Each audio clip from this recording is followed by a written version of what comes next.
We are back with yet another subreddit. We're doing piercing fails. We've done it before, but I cannot get enough, so we're going back in.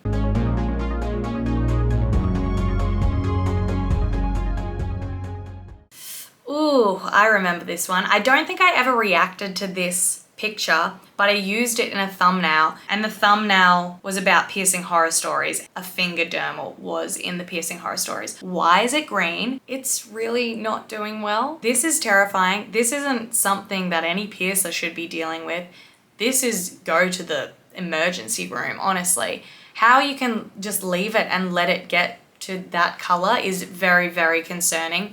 Something should have been done before here. There is redness around it, but it's wild that the redness isn't dispersing any further than that. Like it's quite contained. And the green is honestly just terrifying. I don't even know what's going on there. That is a medical issue and I am not trained to deal with that kind of thing. No piercer is. No piercer is helping you with this kind of issue. This is a great example of why you should just not do finger dermals, finger piercings in general. There's not a lot of tissue there to hold on to the dermal itself. It's so close to the bone. You're going to get that caught on everything constantly. You're not going to be able to wash your hands. There's going to be bacteria and gunk and dirt, everything getting into that 24/7. It's just a filthy, filthy area to put a piercing. So let's not do that. Okay. Anti-eyebrow advice. My advice, don't get it. I say take it out. It's never going to work. It never works. You should just opt for a dermal instead. Much better success rates with dermals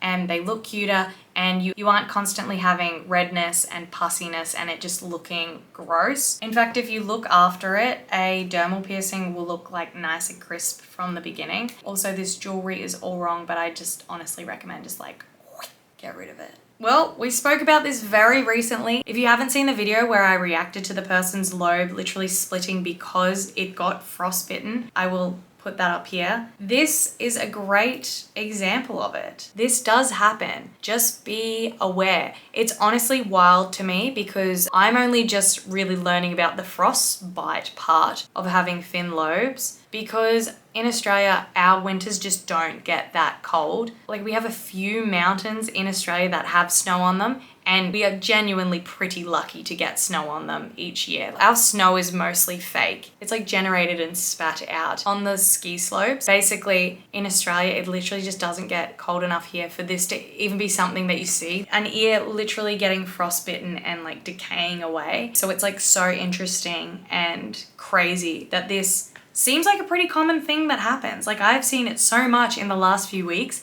I am mind blown. Stop wearing any metals during winter and get yourself some little lobe beanies or something. Like we do not want this happening. This is terrifying. Ooh, we've got a pigtail nose stud in a tragus here. This honestly isn't that uncommon. I've seen this so many times.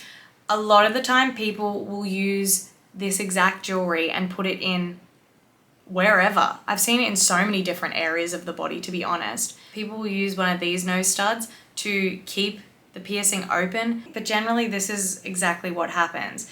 They'll put it in somewhere like a tragus because their tragus jewelry might have fallen out and either the tragus isn't healed or just closes up very quickly and it's closing to the size of an 18 gauge or it's completely not healed and it's infected and inflamed like this one. These are the kind of times where people think they're saving their piercing, but they're really not because the jewelry that they want to then go into it and the jewelry that needs to go into it isn't going to fit. By the time that you're just sitting an 18 gauge nose stud in whatever piercing it is on your body, you've generally lost the piercing. If you can, it's much better to even just put that labret that you have in backwards if you can't get it in the other way.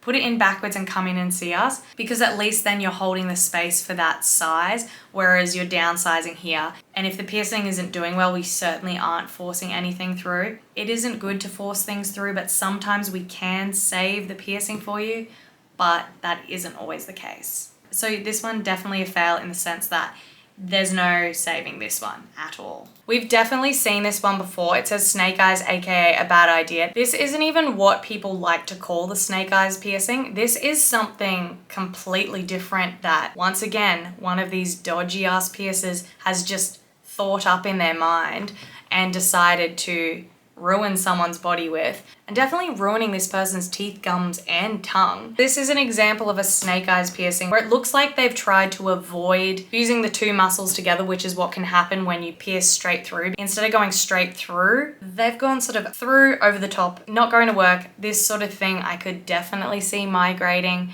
and causing so much damage in the mouth. By trying to avoid fusing the two muscles together, now a curved bar is in there, clanking against everything in your mouth, just damaging everything, like just not worth it. This is beyond worse than the standard snake eyes piercing. And how are you talking? The lisp would be insane. Ooh, this terrible angle of a double helix. I've since taken them out. The angle of those boys is not good.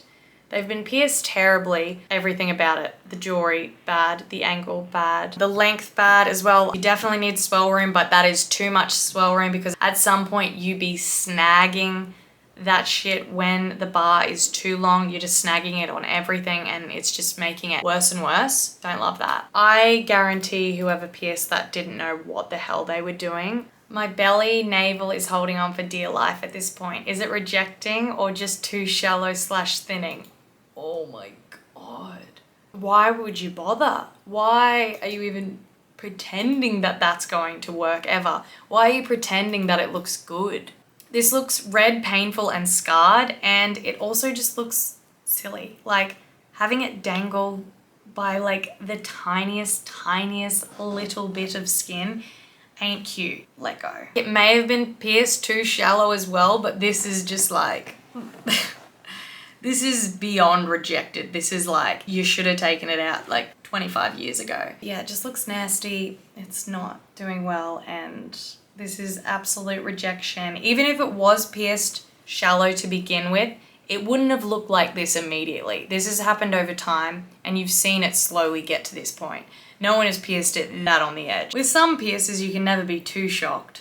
With this one, you can definitely see it's migrated to this point. You can see where it sort of pushed itself from. So it wasn't just the fact that it may have been pierced too shallow. Like, this is absolute rejection, but it could have to do with the way in which it was pierced though, and the jewelry that was put in it as well. Very short industrial bar plus a bonus botched daith. The bonus botched daith is she thick, definitely struggling there. She is swollen. That ear is just covered in hypertrophic scars. I assume you're sleeping all the hell over it though. I get it, industrials are hard as hell, but it just doesn't look like either of these are working for you. Not to mention, neither of this jewelry is appropriate for what is happening right now. We need far more swell room on both, and I would definitely be taking that captive bead ring the hell out of there. Snake bite piercings. Not snake bite, snake eyes, but I get what you're saying. Can't imagine the tooth erosion with those. When you're piercing that, you're fusing the two muscles of your tongue together.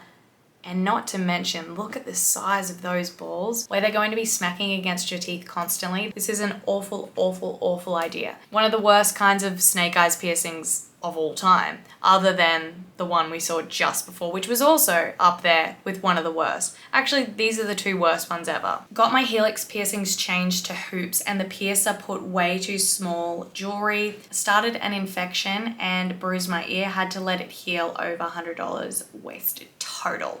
Definitely way too small. I've definitely seen this happen time and time again. People will come in and want this situation fixed. It's generally because they've gone to another piercer asking for it to be dainty, asking for it to be really snug, and the piercer doesn't assess the positioning of the piercings properly to work out the difference between snug and having a little bit of room. It can really vary depending on the positioning of the piercing and your anatomy, the shape of your ear. Someone's written, how does one get the jewelry size so small and wrong? Especially someone whose job it is to prevent exactly that. I mean, it can happen two ways. It can happen because the piercer doesn't know how to size a piercing properly, or they don't know how to put their foot down when a customer is telling them, I want it snug, I want it snug. They don't tell them no, and they just do it anyway. You definitely see it happen where you can tell the piercer's just gone. I'm not dealing with the fight this is going to cause. I'm just putting this jewelry in. I didn't pierce it, not my problem. And they will just put the snuggest of snug jewelry in where it is far too tight, because this can happen even when it's completely healed. But they will do that. They don't want the argument. They'll just do it for the person. But then you'll have the client coming to somewhere else and you have to deal with them because someone else did the wrong thing, because they let their client make the decisions instead of using their brain and saying, I'm the professional, I know what's going to happen, let's not do that. Unfortunately, where your helix is positioned or your anatomy, the shape of your ear, only allows this size. It's far too common. Listen to your piercer if they're ever to say, you know, you can't go that small of a size. They know what they're talking about, because then you could be dealing with this, and this could mean that you lose your piercings altogether and you need to start from scratch, which none of us want to do. Thank you for being my support as I scroll through yet another lot of the piercing fails subreddit. It's been fun, but I think I've had enough for today. Thank you so much for watching. If you enjoyed this video, please leave a comment down below and I'll be back very soon. Bye.